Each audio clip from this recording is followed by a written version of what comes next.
वो जैसे एक मुसाफिर रहता है और हुजूर फरमाते हैं वल आजिज़ो मन अतबा नफ्सहु हवाहा व तमन्ना अलल्लाह। हमारे और आपके जैसे 90% आदमी जैसे जीते हैं उसी के बारे में हुजूर ने इस हदीस में कहा है। सरकार क्या फरमाते हैं? वल आजिज़ो, बेवकूफ है वो, अहमक है वो कौन?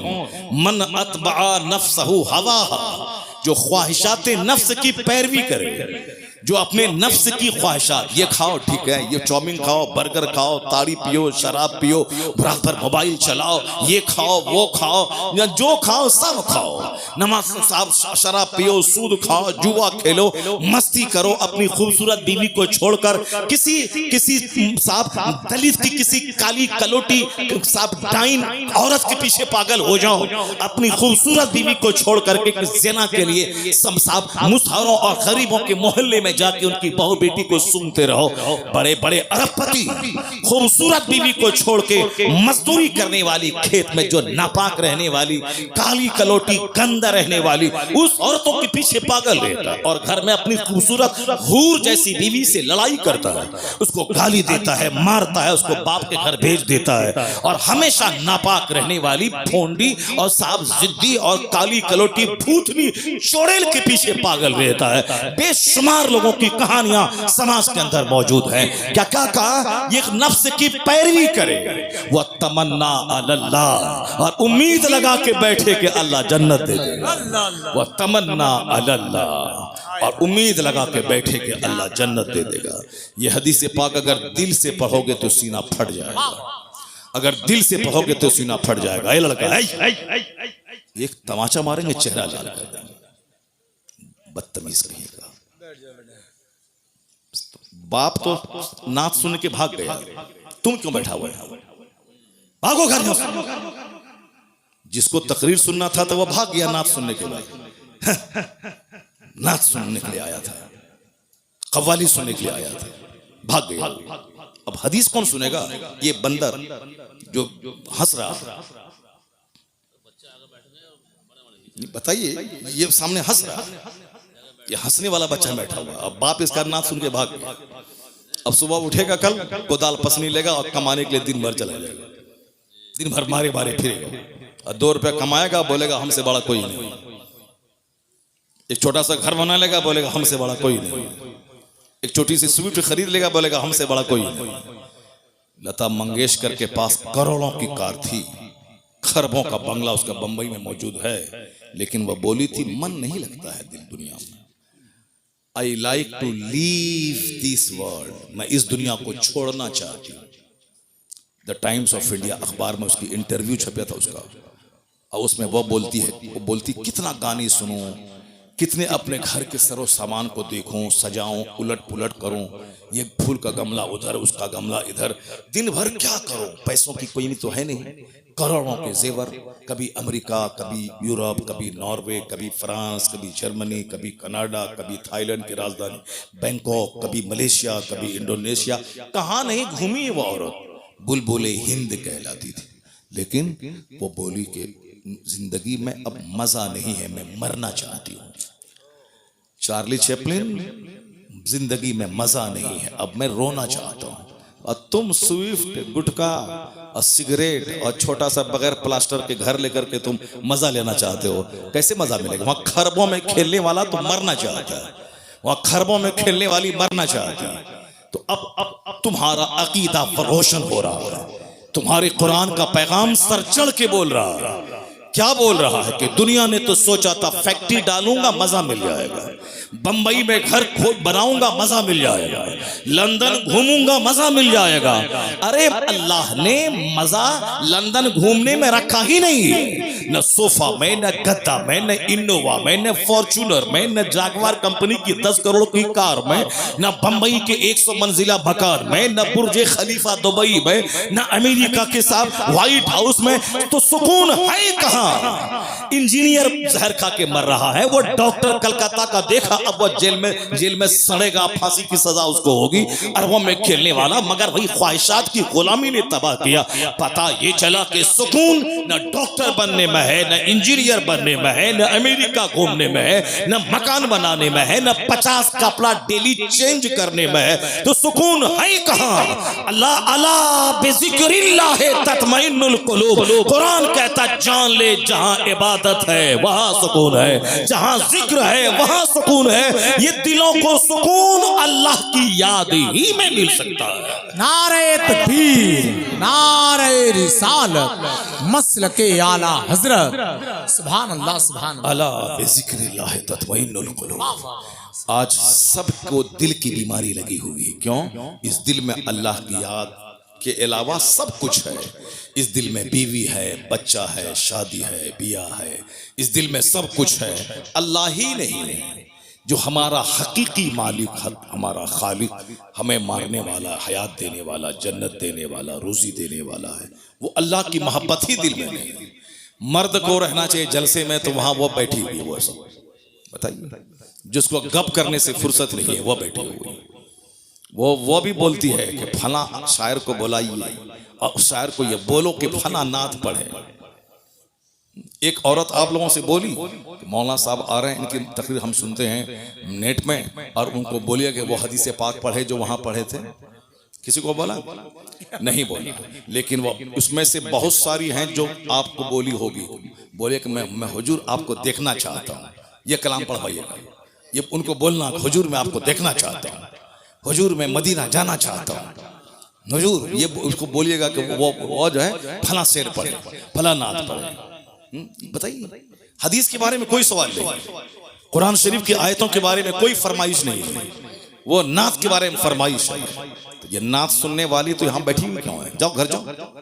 जब तुमको तकरीर ही नहीं सुनना है तो नात सुन करके जाओ घर जाओ। जब बैठी है तो गौर से सुनो। बात क्यों कर रही हो? अपनी तकरीर में मस्त है, अपनी तकरीर में मस्त है, अपने गप करने में लगी हुई है, अपने गप करने में लगी हुई है। गौर से सुनो, तकरीर सुनो, कुरान सुनो, हदीस सुनो।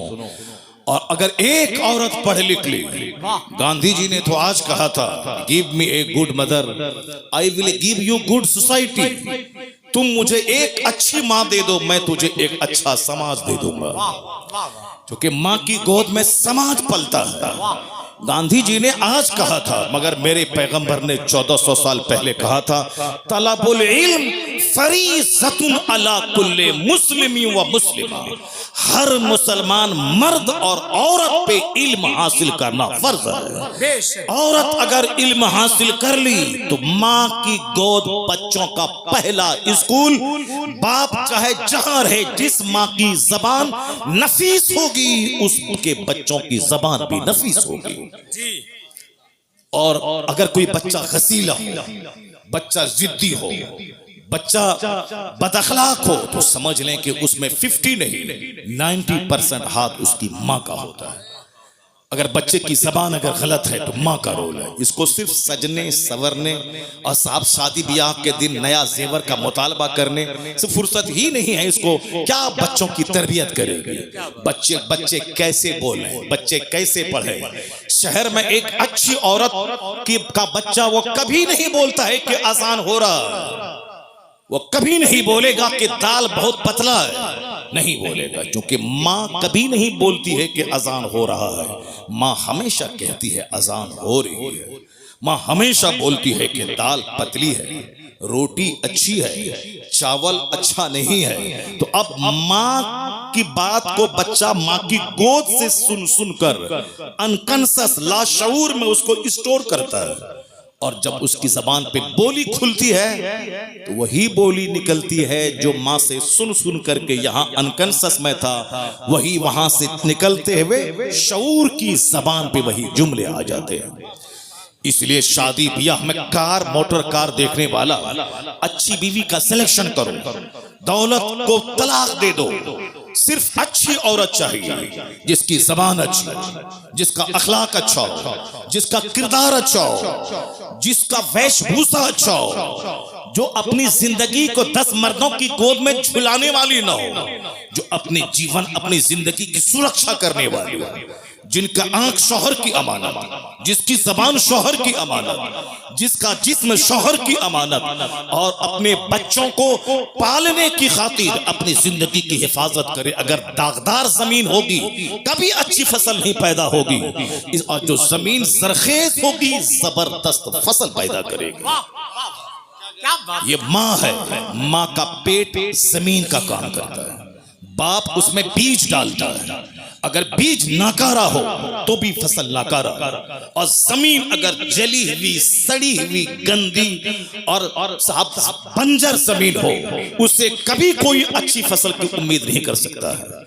क्योंकि दुनिया का सारा काम एक सिस्टम से होता है। गौर से सुनना, भले ही बात छिड़ गई है, मैं इसको मुकम्मल कर देता हूँ, उसके बाद फिर मैं अपनी तमहीद पे लौट के आता हूँ। उसके बाद अगर मौका मिलता है तो तकरीर करता हूँ, अगर मौका नहीं मिलेगा तो फिर दूसरी बार आएंगे तब तकरीर करेंगे। लेकिन पहले इस टॉपिक को सुन लो, जो बात छिड़ गई है।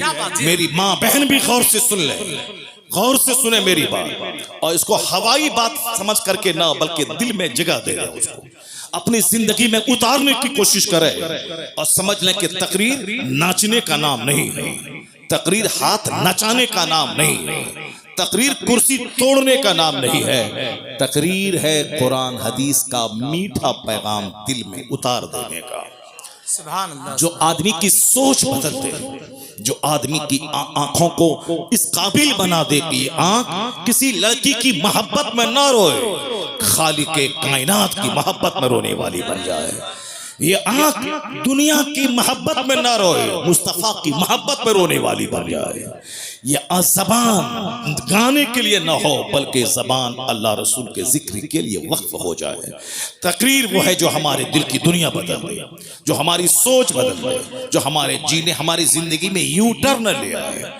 जा रहा था पूरब की तरफ, सोचता था काबा पहुंच जाऊंगा, लेकिन पूरब जाने वाला कहीं काबा पहुंचता है। तू बकाबा न रसी ए एराबी की रह के मी रबी बतुर्किस्तान अस, ए एराबी तू काबा तक नहीं पहुंच पाएगा, क्योंकि जो रास्ता तुमने चुना है ये रास्ता काबा का नहीं, ये रास्ता तुर्किस्तान का है। हम लोग जिस हाल में जी रहे हैं, ये रास्ता खुदा की रहमतों को अपनी तरफ मुतवज्जह करने का रास्ता नहीं है, ये रास्ता है अल्लाह के अजाब को दावत देने का, ये रास्ता है मुस्तफ़ा की नाराजगी के मोल लेने का, ये रास्ता है औलिया और सालिहीन की रूहों के रूठ जाने का, ये रास्ता है अपने घर को तबाह बर्बाद करने का, ये रास्ता है आने वाली नस्लों को मिलिया मीट करने का रास्ता है। रास्ता वही है बमुस्तफा बरसा खेशरा के दीन हमा उस घर बहु न रसीदी तमाम बुलहब। डॉक्टर इकबाल ने कहा था, अपने आप को नबी के कदमों में डाल दे, वही सारा दीन है। जो वहां तक नहीं पहुंच पाया उसमें और अबू लहब में कोई फर्क नहीं है। बमुस्तफा बरसा खेशरा, अपने आप को नबी के कदमों में डाल दे, नबी तक पहुंचा दे, और अपनी जिंदगी का मकसद मुस्तफा की गुलामी बना ले। जब तू मुस्तफा का सच्चा गुलाम बनेगा, जन्नत वहां मिलेगी, दुनिया का अल्लाह तुझे इमाम और बादशाह बना देगा। कि मोहम्मद से वफा तूने तो हम तेरे हैं, ये जहां चीज है क्या लहो कलम तेरे हैं। जिसको तकरीर सुननी थी वो चला गया, और जिसको हंसना है वो बैठा हुआ है, और ये बैठी हुई है गप करने के लिए बैठी हुई है। चुपचाप खामोशी पे जबान का ताला, जबान पे खामोशी का ताला लगा ले, और मेरी बात गौर से सुन ले। और तुम अच्छी बनेगी, तेरे शौहर भी नेक बन जाएगा, और तुम अच्छी बनी, तेरा बच्चा तो वली और कुतुब पैदा हो जाएगा। तुम घबराती है कि मेरा बेटा मुझको मारता है, मेरा बेटा मुझको मारता है, तेरा बेटा तुझे मारेगा नहीं, तेरा बेटा तेरे पाँव को धो के पिएगा। अगर तुम अच्छी माँ बन गई तो तेरा बेटा तेरे पाँव को चूमेगा, बोलेगा यहाँ चूमने से जन्नत की खुशबू आती है। अगर तुम बच्चों को बता दे कि मुस्तफ़ा क्या है, मुस्तफ़ा की तालीमात क्या है, और ऐसा नहीं होता कि पीर साहब आए हैं तेल से फुकवा दो, जरा पानी फुकवा दो पीर साहब से, हमारा बेटा अच्छा हो जाएगा। पानी से फूकने से बेटा अच्छा होता है, तेल फूकने से बेटा अच्छा होता है। ऐसा पीर साहब आ गए और साहब एक तावीज दे दिया तो बेटा अच्छा हो जाएगा।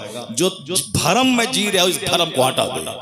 पीर का मतलब होता है खुदा का रास्ता दिखाने वाला, पीर का मतलब है मुस्तफ़ा से जोड़ने वाला, पीर का मतलब है जो इस कदर नमाज पढ़े कि उनका मुरीद उसको देख के नमाजी बन जाए। पीर का मतलब है वो इस तरह अल्लाह से डरे रोए कि उनके सजदे को देखकर मुरीदों के सीने का जंग साफ हो जाए। इसके अलावा कोई दूसरा रास्ता नहीं। अगर पीर गुटखा खोर और 100 सिगरेट डेली पिएगा, मुरीद 200 सिगरेट डेली पिएगा। तुम्हारा पीर बोलता है कि तुम बोलते हो मेरे पीर को गुटखा बहुत पसंद है, सिगरेट पसंद है। तुम्हारे पीर को सिगरेट पसंद है, मेरे पीर को बरेली में किताब पसंद है। सुभान अल्लाह। 75 साल की उम्र में भी किताब का मुताला नहीं छोड़ा। उनको लोग तोहफे में किताब देते थे और तुम अपने पीर साहब को तोहफे में सिगरेट देते हो। जो जाहिर सी बात है तुम्हारा कसूर नहीं है, कसूर पीर साहब का है। तुमको जब मालूम है कि मेरे पीर की जो पसंद है वो गिफ्ट देना चाहिए, तो पीर की पसंद है पुड़िया, पीर की पसंद है शुद्ध पलस, पीर की पसंद है पान परा, पीर की पसंद है क्या रजनीगंधा, पीर की पसंद है। तो अब मुरीद वो पसंद वाली चीज लाके देता है। और जब मुरीद देखेगा पीर को पसंद है सजदा, पीर को पसंद है तस्बीह, पीर को पसंद है मुसल्ला, पीर को पसंद है किताब, पीर को पसंद है कुरान की तिलावत, तो वो रजनीगंधा नहीं देगा। मुरीद तस्बीह, मुसल्ला, कुरान पाक, मुसहफ लेके पीर को तोहफा पेश करेगा। मेरा मुर्शिद खुश हो जाएगा कुरान पाक की तिलावत से। मेरा मुर्शिद एक बरेली में था, बुढ़ापे में भी किताबों का मुताला नहीं छोड़ता। जब भी देखा किताब पढ़ता देखा, जब भी देखा वाज़ो नसीहत करता देखा, जब भी देखा अम्र बिल मारूफ करता देखा। अमेरिका में रहे वही दीन की फिक्र, बरेली में रहे वही दीन की फिक्र, बस मुरीदों के बीच रहे वही दीन की फिक्र। तन्हाई में रहे तो जबान पे जिक्र और दुरूद जारी है। वह कौन था? 10 करोड़ मुरीदों का मुर्शिदे बरहक, अपने वक्त का कुतुब अब्दाल, अख्तर रज़ा का अज़हरी ताजु शरीयत। जब भी देखा मुताला करता देखा, जब भी देखा फतवे का जवाब देता देखा, जब भी देखा मुफ्तियों की झुरमुट में देखा। एक पीर साहब है उस इलाके में, गोंडों की झुरमुट में रहता है, गोंडों की झुरमुट में रहता है। ये लुच्चा, ये लफंगा, ये बरोकर, ये दलाल, ये साहब लठेत, ये मारधाड़ करने वाला, ये चोर, ये ममाली, ये बदमाश, ये साहब बदमाशी का रैकेट चलाने वाला। और लोग बताया पीर साहब को आंख मत दिखाना, उनके इर्द गिर्द जो लोग हैं वो सब बड़े पहुंचे हुए लोग हैं, यानी सब जहन्नम पहुंचे हुए, गुंडे, मर्डरर, हत्यारा, कोई जादव, कोई अंसारी, कोई बाहुबली, ये सारे लोग हैं। जाहिर सी बात है जैसा पीर होगा, जिन लोगों की झुरमुट में रहेगा उसका दिल भी वैसा होगा जो मुफ्तियों की झुरमुट में रहेगा, जो आलिमों की झुरमुट में रहेगा, जो वलियों की झुरमुट में रहेगा, जो अख्ताब की झुरमुट में रहेगा, जो खुद कुतुब होगा वो अख्ताब की झुरमुट में रहेगा। हुजूर सदरुल अफाजिल कभी गोंडा मवाली के साथ नहीं रहे। उनका दोस्त सदरुल शरिया था, उनका दोस्त मलिकुल उलमा था, उनके दोस्त, उनके साहबजादे जो आलिम थे वो थे। उनके अहबाब का एक बड़ा तबका था, अदीबों का, शायरों का, फकीहों का, मुतब्बिरों का। यही वजह है जो जैसा होता है उसका दोस्त वैसा होता है, और बंदा दोस्त के दीन पर होता है। इसलिए हुजूर ने कहा था 1400 साल पहले, अर्रजुलु अला दीन खलीली फलयंजुर अहदुकुम मन युखालिल। आदमी अपने दोस्त के दीन पर होता है, तो दोस्ती करने से पहले देख लेना कि तेरा दोस्त कैसा है। अगर दीनदार हुआ तो तुझे दीनदार बना देगा, अगर बेदीन हुआ तो तेरा दीन लूट के खा जाएगा। क्या बात कही। अर्रजुलु अला दीन Khalili. A man is on the religion of his friend, so watch to whom you befriend. आदमी अपने दोस्त के दीन पर होता है। वाच, देख लो कि तुम किससे दोस्ती कर रहे हो। वो चोर है, चोर बना देगा, बदअकीदा है, बदअकीदा बना देगा, वह ज़िनाकार है, तुझे ज़ानी बना देगा। अगर तेरा दोस्त अल्लाह से डरने वाला नमाजी है तो तुझे नमाजी बना देगा, मुत्तकी बना देगा। अर्रजुलु अला दीन खलीली फलयंजुर अहदुकुम मन युखालिल। बातें हमारी होती रहेंगी, मैं तमहीद यहाँ रोक करके मैं पहले वो चैप्टर में खोलता हूँ जो बात जबान पे आ गई है, ये वरना ये भाग जाएगी और हमारी तकरीर सुन नहीं पाएगी।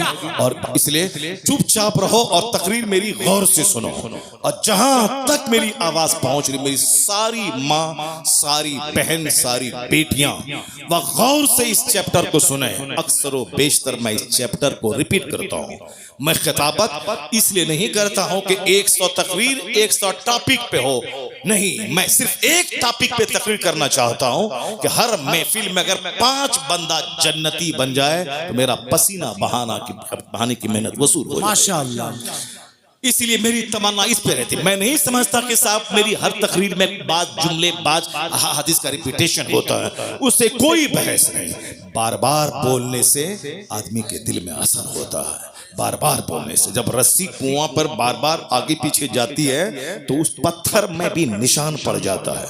इसीलिए मैं बार बार बोलता हूं, जो लोग मुझसे मोहब्बत करते हैं और बार बार मेरी तकरीर सुनेंगे, जरूर शराब की भट्टी से निकलकर मस्जिद की तरफ रुख करके चले जाएंगे, जरूर जाएंगे। बार बार सुने, अपनी कलाकारी दिखाने के लिए खिताब नहीं होता है, बल्कि मुस्तफा के दीन को सिखाने के लिए खिताब होता है, लोगों को मुस्तफा तक पहुंचाने के लिए खिताब होता है। मेरी माँ बहन बेटियां गौर से सुन लेना, तुम्हारे दरवाजे पर आम का पेड़ है, वो आम के पेड़ में 1 लाख तावीज डाल दो, बरेली से, मसूली से, बेलग्राम से, केचोछा से, दिल्ली से, सदरुल अफाजिल की खानका से, आप पीलीभीत शरीफ से, जहां जहां की खानका है, सब हर जगह से तावीज लिया हो, डाल दो, और ये सोचो कि इस आम के पेड़ से सेब निकल जाए। नहीं होगा ऐसा। 1 लाख तावीज डाल दोगे, आम का पेड़ सेब नहीं देगा। पता चला कि तावीज से सारा काम नहीं निकलता है। तावीज से काम क्या होता है, सुनो मुझसे। आम का पेड़ है, आम के पेड़ को मैंने बच्चों से बचाया, जानवर से बचाया, वक्त वक्त पे पानी दिया, खाद दिया, अब वो बड़ा मैच्योर हो गया, अब बकरी का खतरा नहीं रहा, अब वो आम फल देने वाला बन गया। तो अब आम का फल खट्टा ना हो जाए, तुर्श ना हो जाए, सड़ा हुआ ना पैदा हो। हजरत से एक तावीज लिया, डाल दिया कि सेब नहीं, आम ही फले मगर मीठा फल जाए, आम ही फले मगर मीठा आम फल जाए। चूंकि ये नेचर के मुताबिक है कि दरख्त लगाया है आम का और उसमें सारी मैंने मेहनतें की हैं, बस तावीज का थोड़ा सा असर हो जाए कि अच्छा आम उससे पैदा हो जाए। ये है तावीज का असर। ऐसा नहीं है कि आम के पेड़ से लीची निकल जाए, तावीज से आम के पेड़ से सेब निकल जाए, नहीं होता है। जैसा दरख्त वैसा फल, जैसी जमीन वैसी फसल, और जैसी माँ वैसी औलाद, जैसा बाप जैसा बीज वैसा बच्चा। इसलिए माँ बाप के औलाद अगर नाफरमान हो गई तो वह समझ लें कि 100% हमारा कसूर है। अगर माँ बाप को सताने वाले बच्चे पैदा हो गए तो वह दूसरों के सर पे मत बढ़े कि तुम्हारी वजह से ऐसा हो गया। वह तो कमजोर लोग होते हैं जो अपनी गलती नहीं मानते, वह दूसरों के सर पे मढ़ देते हैं। जैसे बच्चा कमजोरों की जमात है, ये कभी एक्सेप्ट नहीं करेगा हमसे गलती हो गई, ये हमेशा अपने साथी को बोलेगा इस बच्चे ने ऐसा किया है, तुमने यहाँ पत्थर फेंका, नहीं नहीं मैंने नहीं फेंका, इसने फेंका है। ये बच्चों का नेचर है, चूंकि कमजोर है। औरतों का भी नेचर वही है कि वो अगर बीमार पड़ जाए तो वो बोलती है कि शौहर तुम्हारी वजह से मैं बीमार पड़ी हूँ। उसको नज़ला जुकाम भी हो जाए तो वो हमसे कहती है तुम्हारी वजह से नज़ला हुआ है, वो तुम्हारी वजह से नज़ला हुआ है। उस यानी वो सारा अपना कसूर मानते ही नहीं, वो सारा कसूर शौहर का है। तुम ऐसा खाना क्यों बना, तुम्हारी वजह से हुआ। ये ऐसा काम क्यों खराब हो गया, तुम्हारी वजह से हो गया। अब ये शौहर बेचारा चौड़ा सीना लेके रहता है। चलो इसमें सब समा जाए, तुम्हारी जिद समा जाए, तुम्हारी तकरार समा जाए, सब समा जाए। इसीलिए इसमें सब समा जाता है, सारा काम घर का बना रहता है और घर से बाहर बात नहीं फैलती है। वरना अगर घर से बाहर बात जाने को रहे, शौहर का दिल अगर बड़ा ना रहे तो रोजाना लड़ाई झगड़े की आवाज घर से बाहर जाएगी, साहब मार धाड़ की आवाज घर से बाहर निकलेगी। वो तो शौहर का दिल अल्लाह ने इतना बड़ा बनाया है कि जैसे कोई गंगा नदी हो, उसमें मुरादाबाद का सारा कचरा समा जाता है, उसी तरह इसमें सब समा जाता है। उसकी जीत, उसके तकरार, उसकी लड़ाई, उसका झगड़ा सब समा जाता है इसमें। इतना चौड़ा है, वरना डेली लड़ाई हो और डेली झगड़ा हो और सारे समाज के लोग दीवार में कान लगा के लड़ाई की आवाज सुने, नहीं होता है ऐसा। वो नाकिसुल अक्ल है, उसके पास अक्ल कम है। मगर अल्लाह ने मर्द को ताकतवर बनाया है और हुजूर ने कहा है कि ये टेढ़ी पसली से पैदा हुई है, इसको सीधा करने की कोशिश मत करना। सीधा करना चाहोगे तो टूट जाएगी, और टूटना तलाक है, समाज बर्बाद हो जाएगा। उसी हालत में रहने दे, बड़े काम की चीज है, बस उसी हालत में रहने दे, फायदा हासिल कर। ये तेरे घर की निगरानी करती है, तेरे बच्चों की परवरिश करती है, तुम्हारी राहत का सामान पहुंचाती है, तुमको गुनाहों से बचाती है। तू रहे 5 साल परदेश में, तेरे घर की सुरक्षा करती है। बहुत काम की चीज है, काम की चीज है, इसीलिए उसी हालत में रहने दे, फायदा हासिल कर। वरना सीधा करना चाहेगा तो टूट जाएगी, टूटना तलाक है, सारा घर बिगड़ जाएगा। ये मुस्तफा का कानून है कि आज घर आबाद है, सोसाइटी आबाद है, समाज आबाद है, इसलिए कि हुजूर ने जो कहा है उस पर अमल करने की वजह से लड़ाइयां कम हो रही हैं, सब्र की वजह से घर आबाद हो रहा है। जी जी आकाए तोहार इस्लाम का फरमान है। सरकार ने एक अच्छी लाइफ गुजारने का जो फॉर्मूला दिया, अब जरा गौर से सुन लो। औरतों की तालीम पे इस्लाम ने क्यों जोर दिया? एक घर को सजाने संवारने में औरतों का कैसा हाथ रहता है, एक बड़ी हदीस में पढ़ता हूं, क्योंकि ये महीना अकाल इस्लाम की सीरत का भी है। ये महीना माह रबीउल नूर खत्म हो गया, अब रबीउल आखिर अब कल परसों से शुरू होने वाला, मगर चूंकि सारी जिंदगी सरकार की सीरत बयान की जाएगी। ऐसा नहीं कि 12वीं के महीने में ही ईद मिलादुन नबी हमेशा मनाया जाएगा। कभी सरकार की तालीमात से हम बेनियाज नहीं हो सकते। दुनिया का सारा काम एक सिस्टम से होता है, और उसी सिस्टम पर मैं थोड़ी देर बात करता हूं। उसके बाद अगर आप कहेंगे थोड़ी देर और तकरीर कीजिए, तकरीर आपने शुरू नहीं की है तो फिर मैं तकरीर शुरू करूंगा, लेकिन अगर आप बोले कि नहीं अब खत्म कर दिए तो मैं तकरीर खत्म कर दूंगा। मगर मेरा एक पैराग्राफ सुन के जरूर आप जाइए, मेरी माँ बहन भी गौर से सुन लें। वो तकरीर का एक पैराग्राफ यही है कि दुनिया का सारा काम एक सिस्टम से होता है, सिस्टम से हट के नहीं होता है। जज्बात में चलो मारो जो होगा देखा जाएगा, नहीं नहीं, हिकमत से, तदबीर से सारा काम होता है।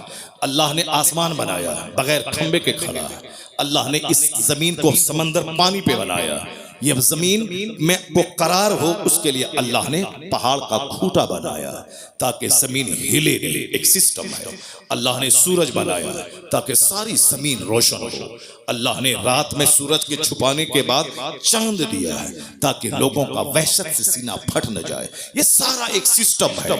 अल्लाह ने हमारे ऑक्सीजन के लिए दरख्त को पैदा किया, ये सिस्टम का हिस्सा है। अल्लाह ने हमारे लिए रोटी और चावल दिया, अल्लाह ने हमारे लिए वेजिटेबल्स पैदा किया, मगर हमारे जिस्म को गोश्त भी चाहिए, इसलिए अल्लाह ने परिंदों को पैदा किया, अल्लाह ने जानवरों को पैदा किया। ये मुर्ग हमारे लिए, ये परिंदे हमारे लिए, ताकि सब्जी ही नहीं तुम्हें गोश्त भी खाना है, और गोश्त ही से काम नहीं चलेगा, तुम्हें मछली भी खाना है। इसलिए अल्लाह ने मछली जैसी जबरदस्त मखलूक को समंदर में पैदा किया ताकि कभी मछली खाओ, कभी गोश्त खाओ, कभी सब्जी खाओ, कभी कद्दू खाओ। ये और बात है कि सब्जियों में बाज सब्जियां बहुत ज्यादा फायदामंद है, ये और बात है कि गोश्त में बाज गोश्त बहुत फायदामंद है, ये और बात है कि मछलियों में बाज मछलियां बहुत फायदामंद है। जैसे एक मछली हमारे इलाके में उसको कहा जाता है निरोग मछली, उसको सिंगी मछली बोलते हैं। अब पता नहीं यहाँ क्या बोला जाता है, 700-800 रुपए केजी मछली मिलती है, लोग उसे खरीद के खाते हैं क्योंकि वो मछली में बहुत विटामिन है और बीमार लोग जूद हजम है वो मछली। कद्दू सब्जियों में सबसे सुपीरियर सब्जी है कद्दू। कद्दू बहुत जल्द हजम हो जाने वाले सब्जी, और यह सरकार की पसंद भी है, और सर्दी के लिए भी मुफीद है, गर्मी के लिए भी मुफीद है, हर मौसम के लिए मुफीद है। कद्दू जिसको आप लौकी कहते हैं, वह सब्जी बहुत जबरदस्त, उसका कोई जवाब नहीं है। अपने घर में उसको आदतन इस्तेमाल करें, जो सब सस्ती भी है और जबरदस्त भी है। उसके साथ जिसको भी मिक्स कर दें सब में लाजवाब काम करता है वो। जैसे उसमें मछली में डाल दें तो भी सुपीरियर है, गोश्त में डाल दें तो जबरदस्त है, और साथ उसमें चना का दाल डाल दें तो भी जबरदस्त है। यानी ये कद्दू लाजवाब, क्योंकि मुस्तफा की पसंद है, और जो मुस्तफा की पसंद है वो